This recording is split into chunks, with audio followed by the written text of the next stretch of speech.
The Lord be with you. Reading from the Holy Gospel according to Luke. Jesus said, "What is the kingdom of God like? To what can I compare it? It is like a mustard seed that a man took and planted in the garden. When it was fully grown, it became a large bush, and the birds of the sky dwelt in its branches." Again he said, "To what shall I compare the kingdom of God? It is like yeast that a woman took and mixed in with 3 measures of wheat flour until the whole batch of dough was leavened." The Gospel of the Lord.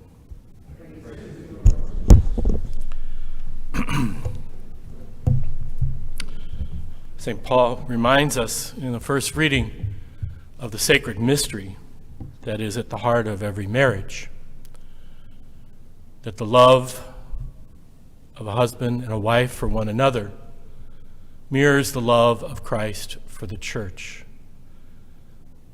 The two become as one. It's not about roles. It'd be ridiculous to read this reading as a 20th century argument for wives being submissive to their husbands and all things. Just as later on, we wouldn't want to read when Paul says, "Slaves, obey your masters," as a justification for slavery. It's not about that. It's about the radical nature of the commitment that two people make to each other in marriage, and the holiness of it, and the sacredness of it, and their commitment to total respect and care and devotion to one another.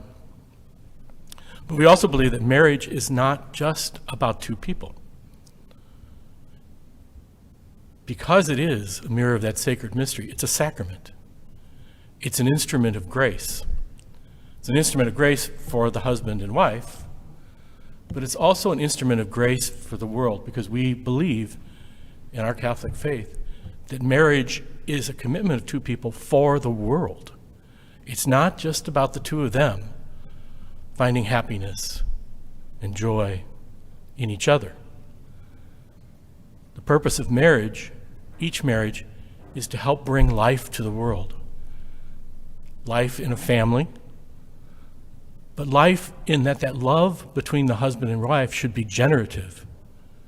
It should create goodness in the world. In a sense, marriage should be apostolic. It should bring about goodness and holiness in the world. It should reach out of itself. A husband and wife's love should empower them to go beyond themselves, to be of service to the world, to create a wider community around them and their family, to be generative in the world, in goodness, in building up holiness. In the marriage liturgy, there's an optional prayer in the blessing of the couple that I always use, I think reflects that. And it's a beautiful prayer. It says, as the couple's being blessed, it says, "May the poor always be welcome at your table. May your marriage always give life to others and sustain others, not just yourselves." And in that, the first reading is very much like the gospel. Because Jesus says, in the heart of every human being, in the very existence of every human, there is this seed of the supernatural, the seed of God's grace. It's a tiny little seed. It's a leaven of yeast. But it's the heart of every person. And just like a marriage is to produce holiness and goodness in the world, our role, our tasks as human beings, as Christians throughout our life, is to nourish that seed and help it grow, to knead the dough of our lives, to make it more and more a source of goodness, not only for ourselves, and in this way grow in our own grace and salvation, but to be a source of goodness for the world, to be a source of holiness for the world.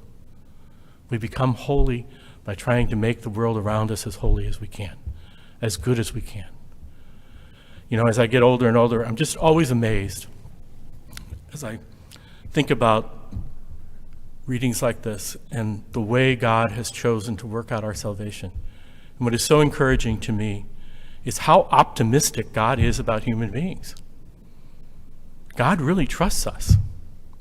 God gives us this little seed and says, "I trust you to grow that into the kingdom of heaven. Grow that into the kingdom of God so that the birds of the air may nest in it. He trusts us. He trusts humanity. He didn't save us magically. He invited us to be part of the building of the kingdom of God, to embrace our own salvation. He has enormous faith in human beings. And it's encouraging because it means we should have faith in ourselves, that we really are capable of growing that seed into true holiness, that human beings are capable of great holiness. We need to remember that in times of stress, times when we feel discouraged. We need to have as much faith in ourselves as God has in us.